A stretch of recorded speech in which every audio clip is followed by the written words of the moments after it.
প্রার্থী নিয়ে বিদ্রোহ চরম বঙ্গ বিজেপিতে। বাগদায় ভেঙে গেল মণ্ডল কমিটি, পদত্যাগ দুইজন হেভিওয়েট নেতা। বিস্তারিত জানিয়ে দিব, সঙ্গে থাকুন। চ্যানেলে নতুন হলে সাবস্ক্রাইব করুন, পাশে থাকা বোতামটি বাজিয়ে দিন। লোকসভা নির্বাচনে নির্ঘণ্ট ঘোষণা হওয়ার পর প্রার্থী তালিকা প্রকাশ করে মাসের পর মাস দেখা গিয়েছে বঙ্গ বিজেপিতে। আর এবার 4 বিধানসভা উপনির্বাচনে প্রার্থী ঘোষণায় ব্যাপক বিদ্রোহের মুখে বঙ্গ বিজেপি।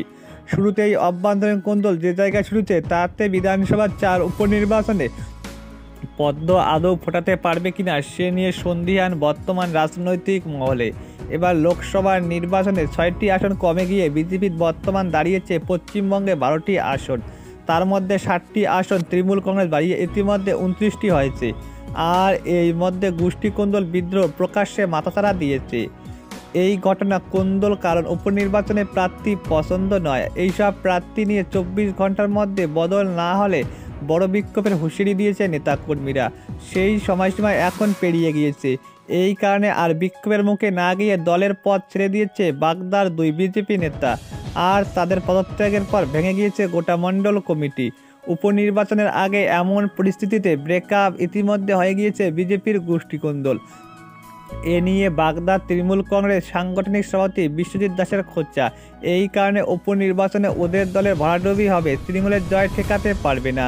আগামী 10ই জুলাই 4 বিধানসভা কেন্দ্রে উপনির্বাচন, এর মধ্যে একটি বাগদা। এই আসনের বিধায়ক বিশ্বজিৎ দাস পদত্যাগ করার জন্য উপনির্বাচন হচ্ছে। লোকসভা নির্বাচনে বনগাঁ কেন্দ্রে প্রার্থী হন এবং পরাজিত হন। এই আসনটি বিধায়ক শূন্য। এই বিধানসভা কেন্দ্রে তৃণমূল কংগ্রেস প্রার্থী হয়েছে মতুয়া ঠাকুরবাড়ির কনিষ্ঠ সদস্য মধুপর্ণা ঠাকুর। তার বিরুদ্ধে বিজেপি দলের প্রার্থী করা হয়েছে বিনয় কুমার বিশ্বাসকে। এই প্রার্থী বহিরাগত, তাই তাকে মেনে নেয়নি জেলা বিজেপির একটা বড় অংশ। তারা হুঁশিয়ারি দেয়, এই প্রার্থী বদল না হলে চাপ ফেলা হবে বিক্ষোভের মুখে, এমনটাই বার্তা দিয়েছে। নির্দল প্রার্থী দাঁড় করার সিদ্ধান্ত নেওয়া হয়। যদিও এই হুঁশিয়ারি তেমন কাজ করেনি, তাই সময়সীমা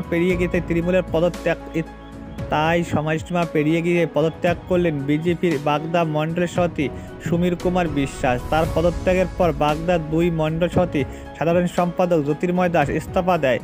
এর ফলে মণ্ডল কমিটি ভেঙে যায়। এই 2 বিষয়ে ইতিমধ্যে বাগদার 2 নম্বর মণ্ডল সভাপতি সমীর কুমার বিশ্বাস বলে, আমরা জানিয়েছিলাম বাগদার ভূমিপত্রকে প্রার্থী করতে, কিন্তু সেখানে অন্য একজনকে প্রার্থী করা হয়, তাই পদত্যাগ করলাম। মনে হচ্ছে কোনো কিছুর বিনিময়ে ইতিমধ্যে বিনয় কুমার বিশ্বাসকে প্রার্থী করা হয়েছে।